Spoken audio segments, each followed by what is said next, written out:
Ron Weddleton. Pete Peterson. Eric Kopp. Bill Evans. Forrest Dunbar. Elvie Greg Johnson. Dick Train. Bill Falsey, municipal attorney. Online, who's online? Amy and Tim? Yep, I'm here. Okay, I'm here. good. Mr. Trainee, I can only stay till about 1:30. Okay, we'll try and get it done in a hurry, ma'am. So no worries. Thanks. And we're on the record. Do we have a copy of the document, Bill? They are in the back. I don't know. Okay. Rose will pass. We're gonna try to turn the time where we let you address it if you want. It's your document. Sure. Let me just, obviously, the proposal is for a sales tax for Anchorage. Rose is passing around copies of it. It's a fairly detailed endeavor. I'll just start by kind of giving you the background of why, and then talk about some of the basic pieces of it, and then answer any questions. Because I think the why is a little bit important. So one of the main reasons I wanted to have this go forward and give the voters in Anchorage an opportunity, at least, to vote on it, is the current situation, with the state. There's obviously been a lot of discussions about the state possibly imposing a sales tax. Hard to say, hard to predict what the state's going to do. I don't think anybody would put any money on anything at this point, but it's certainly been bandied about that a sales tax on a statewide basis is a possibility. And among those possibilities has been floated the idea of a tax that only applies to places that don't currently have a sales tax, which Anchorage would be clearly the biggest target. Rose Foley, the budget analyst, has been working with me on this for several months now, and has done yeoman's work on trying to draft the C for this, because currently, we don't collect sales tax. We don't have really good data to analyze to determine how much we're talking about here. But through various sources, AEDC and others, Rose has been able to give us a pretty good guesstimate of what we can anticipate. And at the 4% level, which is what is being proposed by this ordinance, the conservative end of revenues is close to $100 million, which makes it, I think, a pretty viable target for the state. And I think one of my concerns is if the state does pass the tax that applies to Anchorage and we don't have a sales tax in place, you're talking about $100 million being withdrawn from our economy to the state's coffers that will see back only a portion of the benefit if the alcohol tax is any indication. As they do that for alcohol currently, we don't get back nearly the amount that we put into it. So I think protection is one of the reasons for having a sales tax. The second reason is anybody who's been in politics for any length of time, which is especially those longer than me, which is almost everybody, has dealt with the constant refrain from our citizens about property taxes being too high. Whether that's true or just a perception, it's certainly something we hear about constantly. And there's really no effective way of lowering property taxes absent bringing in some revenue source, a large revenue source to offset them. I know a lot of people want to say that you just cut the waste in government, but I think those of us who have been dealing with this for some time, or even a little bit of time, realize that that's really not a feasible answer. There isn't that level of waste. That basically, most of the city's money goes to basically public safety and roads, and there isn't much discretionary spending to begin with. So the only way to give property tax relief is to offset it, and I think a sales tax accomplishes that. I think it's a very difficult change, I realize, to go from no sales tax to a sales tax. I came from a city that had a high sales tax, state and a local sales tax, and was absolutely delighted to move here and not pay a sales tax. So I realize that there is a lot of opposition to this, and it's failed repeatedly. But one of the other things I think to keep in mind in looking at this is being a bit foresighted as city leaders and in what we want the city to look like going forward. I had the opportunity to go with the mayor and some others to Oklahoma City and Wichita last year. It was a trip sponsored by the Rasmussen Foundation. The goal of the trip was to look at how those cities have developed over the last few years, fostered development in them. It was a very eye-opening experience, and the one thing that struck me the most was in Oklahoma City, which is an amazing city. If you haven't seen it, I thought, all right, we're going to Oklahoma City, yippee.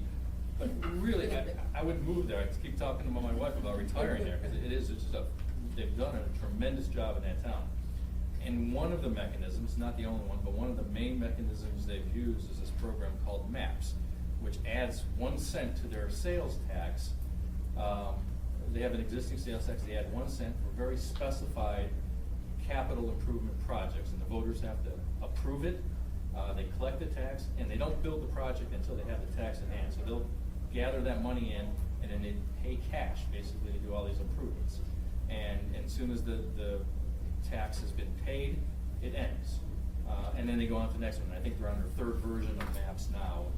They started with all these different projects, and I think the last one was for schools in particular. But in order to have something like that, and this ordinance doesn't provide, this ordinance doesn't create a MAP system in Anchorage, but by creating the sales tax infrastructure, it at least gives our city in the future the ability to do something like that should it want to. You can't just create MAPs by adding like 1 cent, because the infrastructure costs of setting up and standing up a sales tax is expensive. It's not the easiest tax to administer. It's a lot less efficient than property taxes, which is probably the most efficient tax we have. But if you have that infrastructure in place, you can do creative things with it. You can create a lot of very worthwhile capital investments, I think, if you have that. So those are the primary reasons I've put this forward, popular or not. And then I'll go into a description. I can answer questions about that or go into a description as to the big pieces of the ordinance if you prefer. Let me ask the Assembly members questions before he gets on with us. Any questions right now? Well, specifically, what is going to be taxed? Rooms, what other types of things? Would you address what the exemptions are? Let's start with what's not taxed first. Sure. Okay. The basic premise is that all goods and services sold in Anchorage or used in Anchorage, and that's an important thing to keep in mind, used, are subject to the tax unless they are specifically exempted out. Then the ordinance makes several exemptions, and I'm trying to read them so I don't miss them. Is that 12.55.150?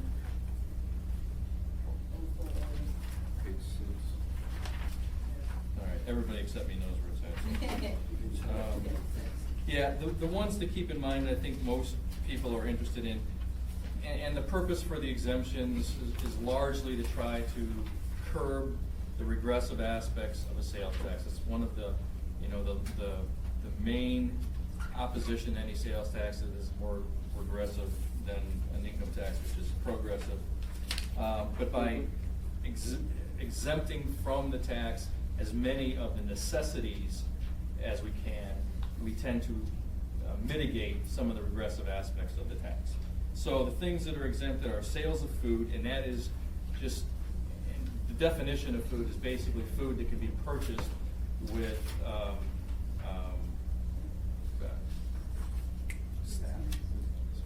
what's the word I'm looking for? Food stamps, essentially. And it doesn't mean you need food stamps to purchase the food, but the definition that the federal government uses of what can be purchased with food stamps, all those things would be exempt. And that's basically all your food items in your grocery store and things like that, non-prepared foods.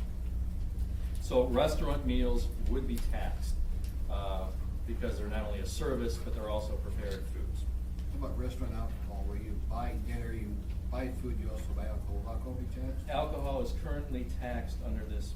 But this would not add it to the local tax base, would it? I'm sorry, Mr. Craney, I didn't get that. Wouldn't add it to the local tax base. Wouldn't be tax dollars coming into Anchorage. You're talking, it's a state tax, not a city. No, this ordinance would tax restaurant sales, including alcohol. And actually, alcohol is not currently excluded from this tax because what we've excluded is all items that we currently have a sales tax on. We don't have a sales tax on alcohol, the state does, so there would be a sales tax on the sale of alcohol that would come to the municipality. Please continue, sir. Sure. No, that's why we're here. Also exempt would be sales of prescription medicines and medical goods prescribed by a physician. Then the next thing is we cap the tax at $200 no matter what you're buying. That is to try to make, big ticket purchases realistic. Cars, appliances, things like that. The most you could pay in a sales tax is $200. That would also include how we have it crafted, bulk purchases of many items. If you go to Costco and loading up for the year and you buy $10,000 worth of goods at one time, your tax on that entire exchange is capped at $200. 200 of tax payment? Tax payment. Not $200 of value? No, $200, your maximum liability for the tax is $200. Is that higher or lower than this?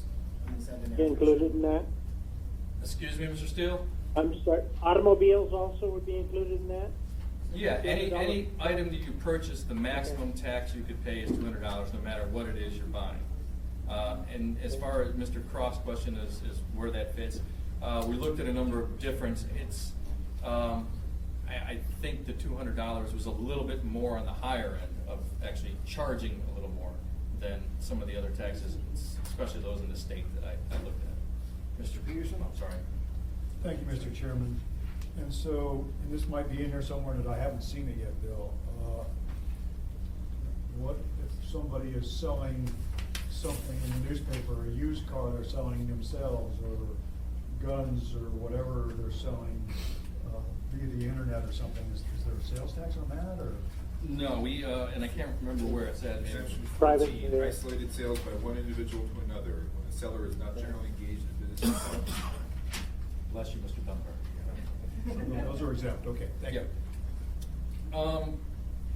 Continuing with the exemptions, utilities, water, sewer, electricity, heating fuels, cellular phone service, telephone service, internet. Again, all the things that are kind of like in the basic package we think of, essential functions in this day and age. Gasoline and diesel fuel also are exempt from taxation. Financial service transactions, so your dealings with your bank, you're not going to be taxed on what they charge you or the services they provide to you. The individuals bringing personal household effects. Probably should point out at this point that it's not only a sales tax, but it's also a use tax. And a use tax means that even if you purchase an item outside of the city of Anchorage, if the intended purpose is to use that product inside the city of Anchorage, it is to be taxed. And the main reason for this is to build in equity with our brick and mortar stores in Anchorage as opposed to purchases online. So technically under this provision, if you buy things online in Amazon Like or elsewhere, Amazon? they are subject to the use tax, which is the same level as the sales tax. There are exemptions to that built in, so if you pay tax on it, wherever you buy it, that's offset. And yes, Mr. Oh, sorry. Let me get Ms. Gray Jackson first, then Mr. Wood. Thank you, Mr. Chairman. So, on a side note, in terms of the estimated revenues, was the size of the PFD and the employment rate taken into consideration in the estimate? Was the size of the Yeah. quick answer is no. Okay. The longer answer is I'm not sure I understand the question. Okay, the question is, PFD amounts vary. Yes. Okay, and the employment rate value, that varies, and so when people don't have jobs, they're not gonna be buying stuff. Correct. When they have a lower PFD, they're not gonna be buying $2,000 TV. So my question is, were those two variables taken into consideration? I'll defer to Ms. Foley, who did most of the real heavy lifting on the economic effects, but I don't believe that they Ms. were. Gray Jackson, we didn't have data specific to the variance of PFD, but the C is based on is the Bureau of Labor Statistics consumer spending. Over several years, AEDC has a contract with a company that provides that information. So it's essentially consumer spending data within Anchorage. Thank you. Thank you, Mr. Chairman. Mr. Wimbledon, sir. Your big threat on this for retailers is competition with online. I mean, now now any retail store, Amazon's at least 20% cheaper. People come into my store, they'll buy right in front of me online. And now will be 24% more. So how can we make Amazon collect? Can we make eBay sales collect? And how do you do that? My understanding is, and I can't remember who I was talking to recently, was they were saying that it is becoming more and more common for Amazon and those big online retailers to be sort of forced to collect. I understand it's happening more often. I don't know the exact mechanism of it. I think in the future, the way things are going, that will become much more prevalent, having them collect, sort of like how we're doing with the Airbnb issue now with that. But I'm far from expert in this, in telling you that. And that's the other thing I just want to disclose. I mean, I put this forward. I am not an expert in taxation. This was a vast learning experience for me. I did gather together some people who had a lot more knowledge about sales tax than I did, which could have been anybody in the world. But we specifically Robin Wilson from the state of Alaska, Dan Dickinson, Larry Pursley, who worked on previous sales tax, and even Andrew Halcrow sat in on one of our meetings. So a lot of the ideas and the concepts in here I've taken from them. There are aspects of this that I might not be able to answer entirely, but it's kind of a collaborative effort at this point. Anything else, Mr. Wilkin? No, good, thank you. Mr. Gray Jackson? Thank you, Mr. Chairman. I just want to make a comment in terms of online sales tax based on my relationship with National League of Cities. And it's a federal issue, and it's one of National League of Cities' priorities to change the laws, because there are a lot of communities throughout the country who are losing lots and lots of money because of the inability to collect sales tax over the internet. So I just wanted to make that point. Our organization that we've been a member of for 56 years are working hard to change that. So if we get to that point, maybe something will be done by then. Thank you, Mr. Chair. Mr. Dunbar, sir. I have a couple other questions, Mr. Chairman. I'll come to you in a second, Tim. Let me get Mr. Dunbar Yeah. done. I'll come to you. I think this question goes off what Mr. Weddleton said and what Mr. Evans said. So I guess my first question, maybe to Rose and to Bill, is sort of, what was this based on?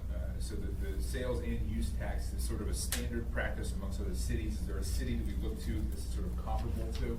And the second question I have about the use tax is not so much the Amazon, but if someone buys something, goes out to the valley and buys something and brings it back, what enforcement mechanism is there or could there be? And what's to stop people from either going on base or going to the valley and buying most of their large purchases and then coming back?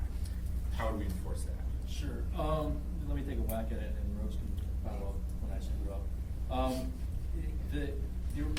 I started, and I looked at the original proposal that was the last proposal of the sales tax in the city, and saw that it was, I don't know if that was Dan Sullivan's or Dan Coffey's, I don't remember which one it was, but one of those, just as a starting place, and it was a sales and use tax then. My goal from the beginning was to make something as actually simple as possible, because putting it on the ballot, I realized, the only chance we're gonna have of passing it is if it's simple. The more complex it is, the more people are suspicious of it, the less likely people are gonna vote for it. So I endeavored to make it simple. So my first whack at this, I took out the use tax. I didn't understand it completely. It sounded like it was unenforceable. So I eliminated and had it just a sales tax. Then I had that group that I mentioned who know more than I do, and they explained to me the virtues of why a use tax is important. So I put it back in. Which explains why this thing took a year to produce. Actually, Rose put it back in. Give credit where credit's due. So we put the use tax back in. The mechanism, I think, is a bit awkward and fictional at this point.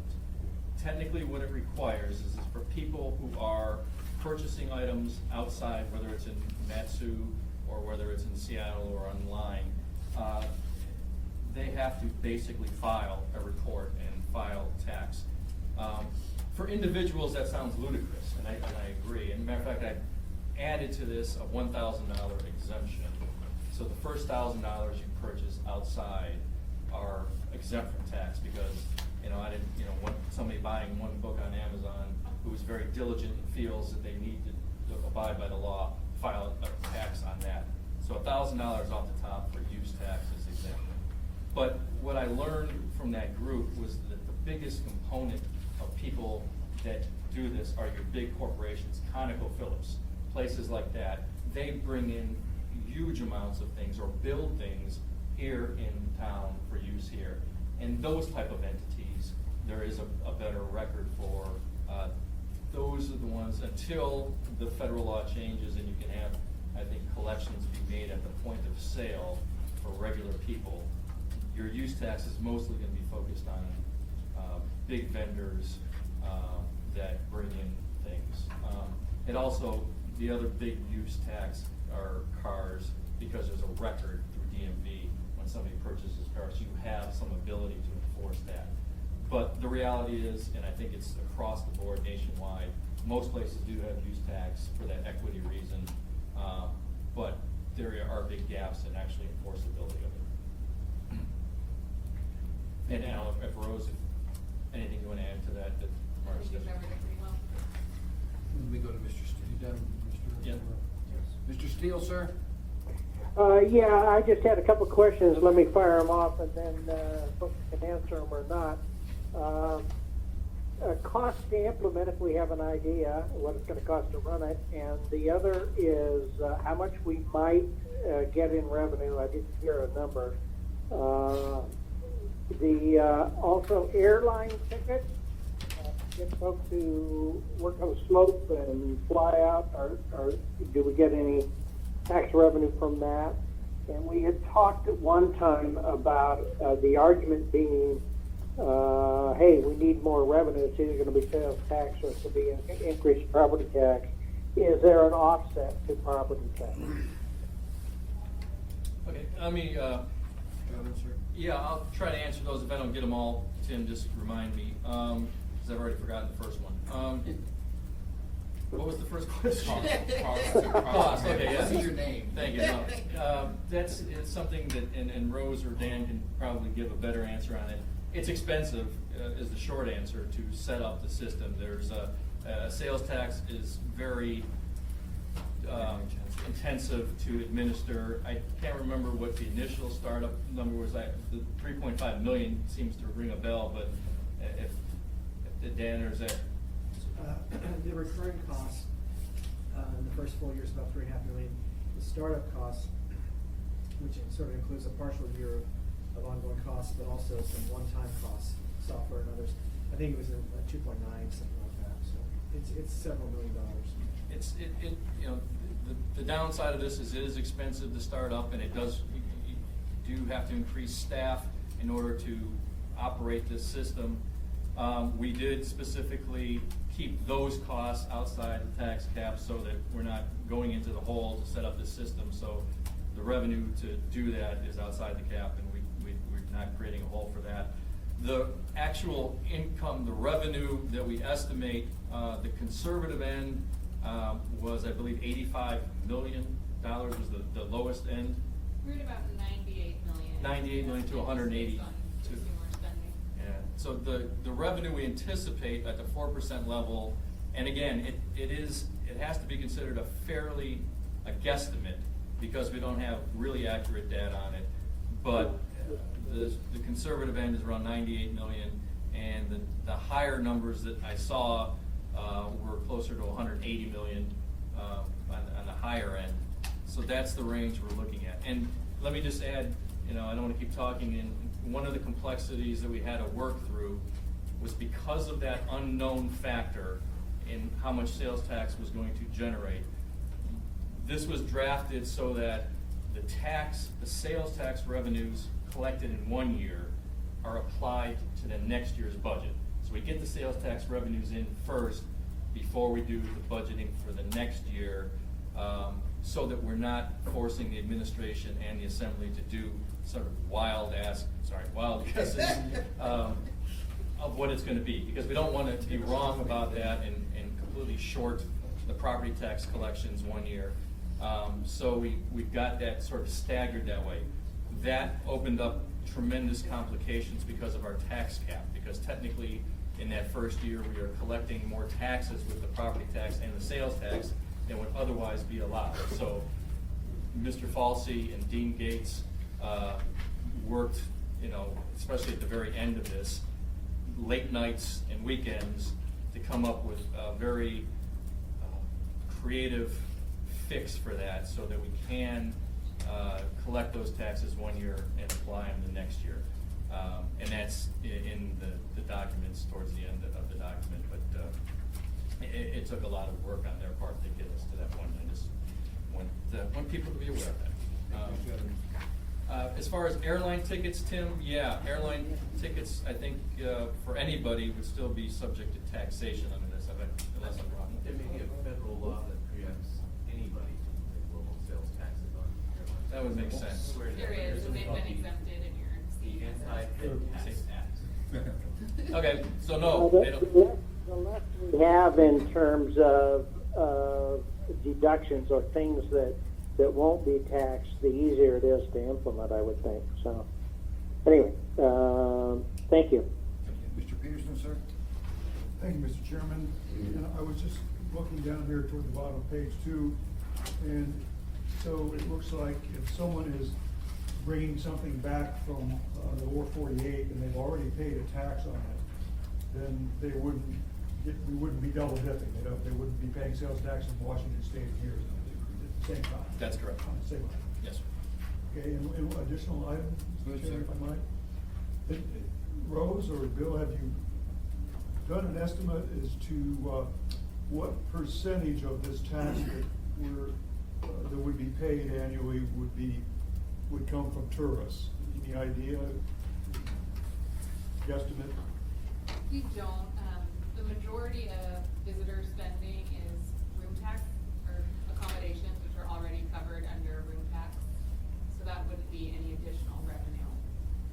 We could provide you a separate breakout if you'd like of estimated visitor spending on non-accommodations. Other things like flight seeing is also not taxable under federal law.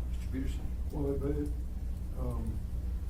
I would think that would be one of the selling points to possibly get someone to vote in favor of this, is the fact that the people of Anchorage won't be paying 100% of this.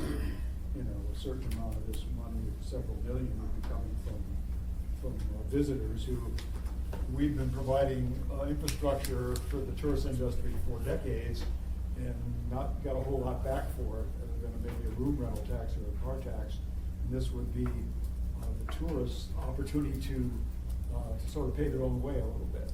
Yeah, while we don't have the specific numbers on the impact of the sales tax just from tourists, again, because, we don't keep accurate sales records at this point.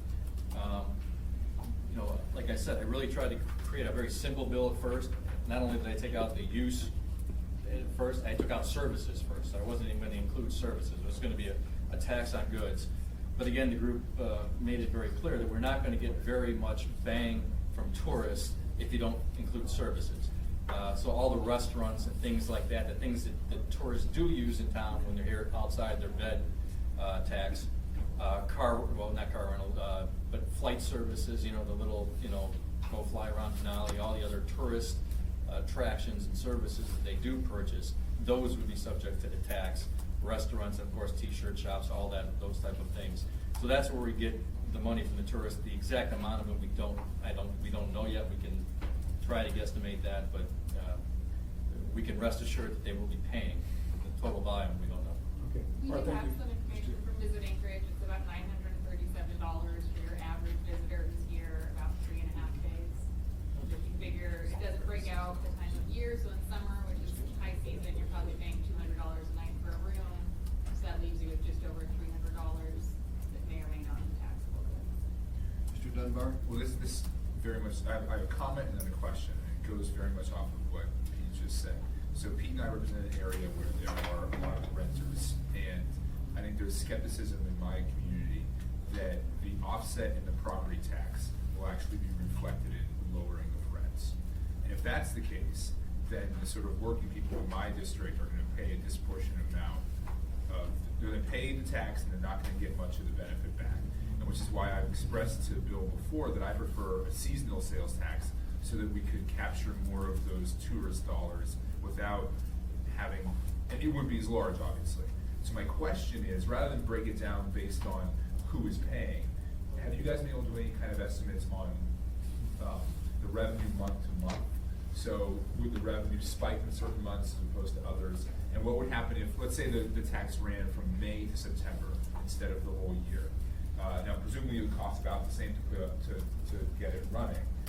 But I was wondering if you have any estimates on what that, like what 1 month or 5 months, what kind of revenue that would raise?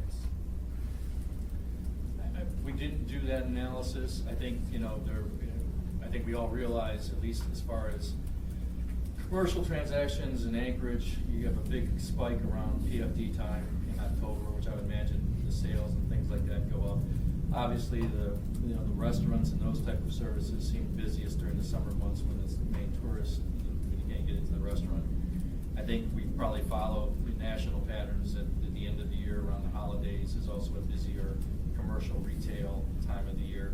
So I would anticipate, although without specific numbers, that those would be the busiest segments of the year. Ms. Foley has some more comments. To add to that, looking at we don't have any data on sales month to month. The best data we have is annual, and it's probably average annual. But other jurisdictions in Alaska that have sales taxes, the third quarter is their biggest quarter for collection. So the 3 summer months followed by the second quarter, fourth quarter, first quarter. Right. So those towns are probably more heavily seasonal than Anchorage is, but there is definitely seasonal variance. Well, I think also they're not irrational. They would buy all of they would shift their purchases to right before or right after the tax was in effect. We know that, so even that estimate would probably be high. But are there any other jurisdictions in Alaska that have a seasonal sales tax? Year round, there are, I believe Soldotna was seasonal. There are a couple. Skagway might be a mistake. Skagway may be seasonal. There's Possible to get data. not many, but there are a few. I'd like to. Yeah, if possible, I'd love to get some of that data and Find out try to for sure. extrapolate that as what it would look like. Find out your post. Anything else you should remember? No, thank you. Any questions from Assembly members? Got a question for you. Mr. Evans, oh, sorry. Good, John. Are we just, have you gone through, or are you still going through it? Well, It's on the question. Okay. One thing that's is important, you have that the sales information turned in would be confidential. I don't trust that in any way, shape, or form. Is there a penalty for someone saying, oh, what's the penalty? Yeah, I don't remember, it's a death penalty, I thought. I would go with you can double that. Yeah, double that, yeah. I don't recall if there's a penalty associated with the confidentiality provision. I don't think there is in here, but I understand. Yeah, you double the tax if that's the case. Thank you, Tim. Did you see that as a? I think you would default to the penalty that's in the ethics code for releasing confidential information on Yeah. what that is on a termination. Anything else, sir? Is this gonna be on the April ballot? If you approve it, yes. I think Dean might have A couple of questions. for you. There was a section, it's on page 16, it's about confidentiality information, this is on protect proprietary information.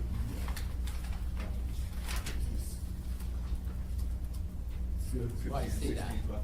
It's very similar to provisions in the other tax chapters. Do you know what the penalty is?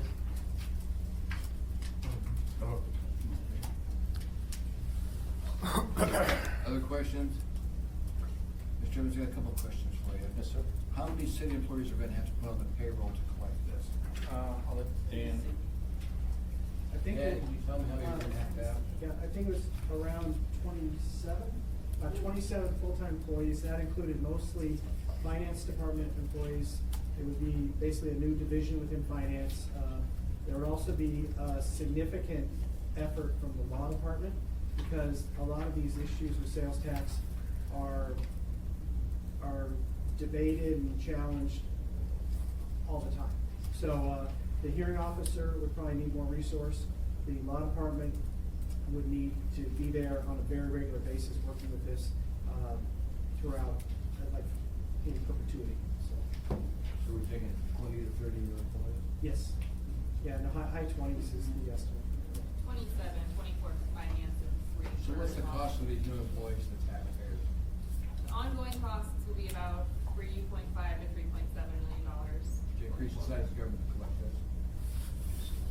Also, what do we do about Elmendorf, which has lots of signs in the VX, you pay no tax here? Since you can't override state law and tax them, what are you gonna do with that? How does that enter into it, Bill? I was thinking of closing. It's loud anyway. No, I don't, no, it's definitely for those who are able to shop on Elmendorf for the bases and want to do that to avoid tax, I don't think there is a fix for that. There will be an incentive, the 4 cents for every dollar, that if it makes it worthwhile to them, they'll do that. Because I've been to VX and sell everything from boats to cars and back again. Is Tim drunk? They're every meeting, so the biggest complaint I've gotten from merchants is they don't trust confidentiality when it comes to the city.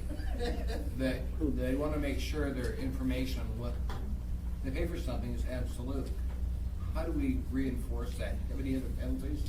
Death penalty or something we could add in here? Well, no, I mean, honestly, that wasn't, it wasn't an issue that I was focused on. But I think we could beef it up to, I mean, John would be a good one to figure out what the level of comfort would be in the ordinance to increase it. I'm not opposed to that, just it strike me as something that needed more emphasis, but we can do that. The biggest complaint I get from the business owners is they did not want to become our tax agents.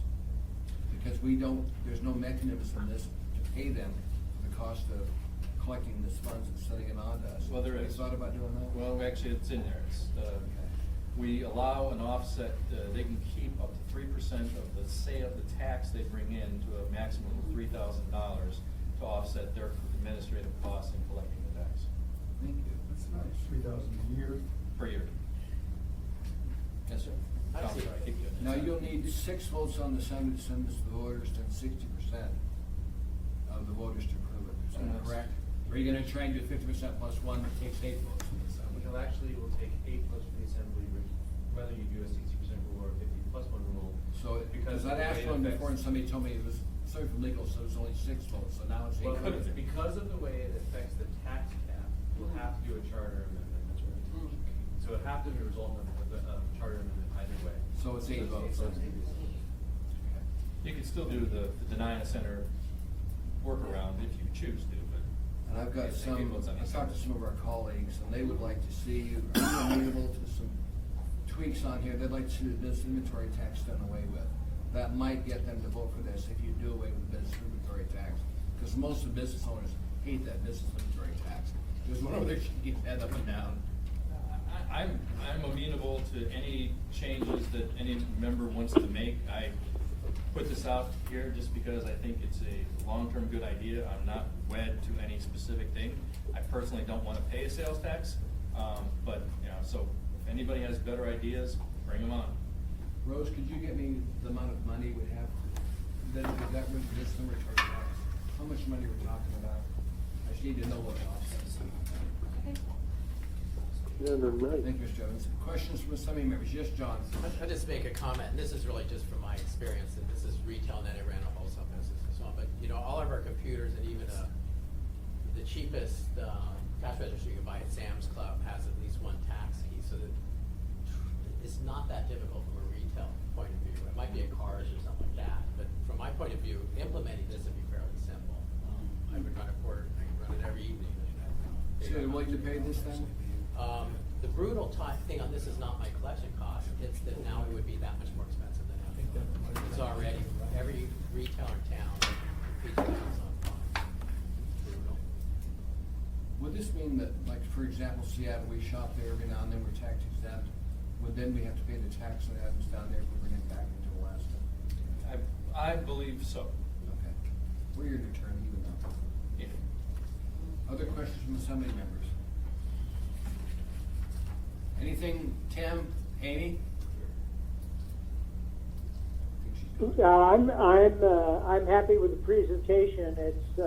I think we need it. I'm a little apprehensive as to whether or not it'll be supported, but if you don't put it out there, you don't know.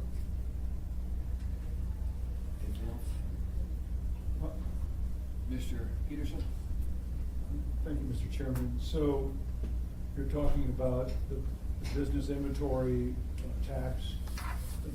Mr. Moore, do you have any idea how much that tax amounts to per year right now? Off the top of your head? I don't, it's part of personal property.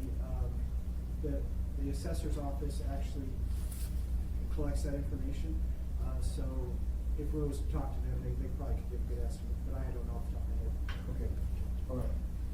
Thank you, because if it was a large number, and we exempted that, then we just more or less end up Mr. being a Dunbar, trade-off. tell us exactly how many dollars you're dealing with. Right, thank you.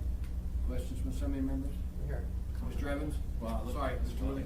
Sorry, just a comment on that, but that would just shift higher taxes to everyone else. I mean, it's just like if you take a church Yeah. off the tax rolls, it increases everyone else. So the inventory tax removal would be, I wouldn't pay on my inventory, I'd pay more on my building.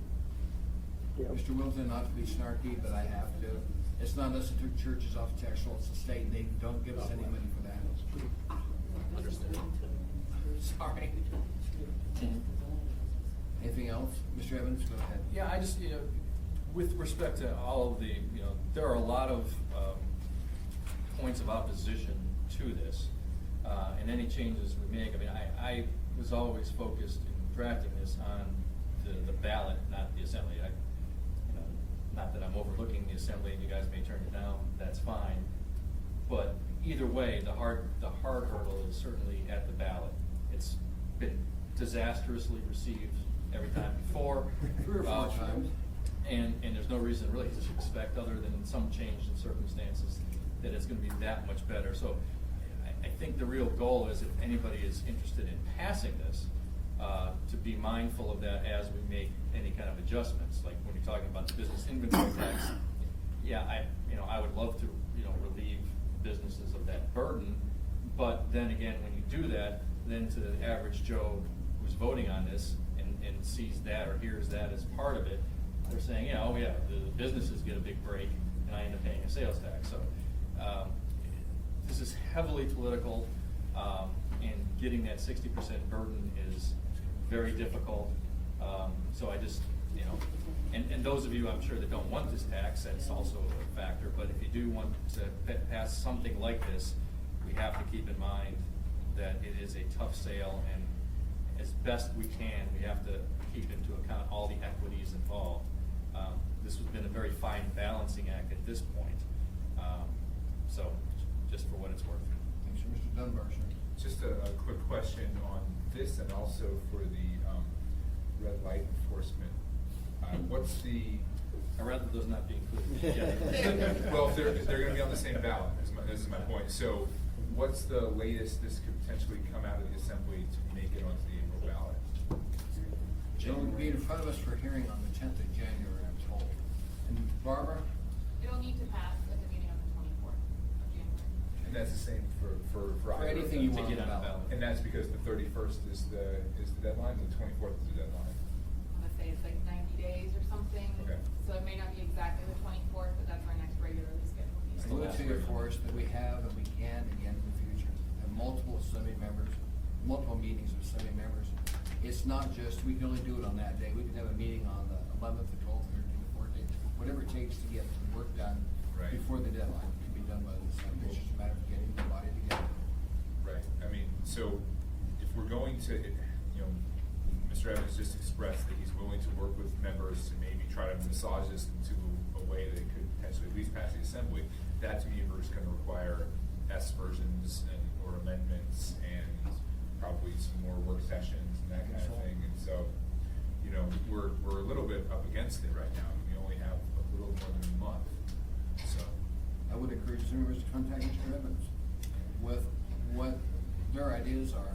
Because when he wants to try and craft something that'll work, they need to contact him. This was great, guys. Thank you, Mr. Chairman, and I would humbly ask that the body postpone action on it to the meeting on the 24th, because I won't be here for the meeting on the 10th, and I won't be on the phone, I'll be on an airplane. But I do have her proxy. So, No way. I'm voting. And can I make a change, Mr. Chairman? No, ma'am. Go ahead. Thank you, sir. But, and anyway, Mr. Dunbar is exactly right.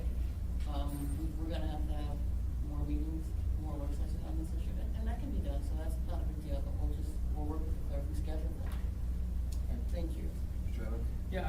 And I do, I realize it is, for an ordinance of this complexity and this magnitude, it is late in the season to be introducing it, and it simply is just literally as fast as we could get it done. And it took a lot of work for a lot of people to get it to this point, so, but I respect that it is late. If you run for reelection, could you reintroduce it for the next ballot? Yeah, well, there's my absence, and then there's the state issue to that I'm just really worried about. I'd like to get it on April if you're concerned at all about the state problem. Having worked on this a couple of times, Mr. Evans, I know the work that goes into this. Let's see, any assembly member comments? If not, I want to go to the public. If anybody wants to talk to us about anything relative to this, there's a chair here, you've got 3 minutes, come and talk to us about it. Nobody? This will be the only public hearing we have on this issue. Okay, if there's no comments, then this meeting's over. Thanks for being here.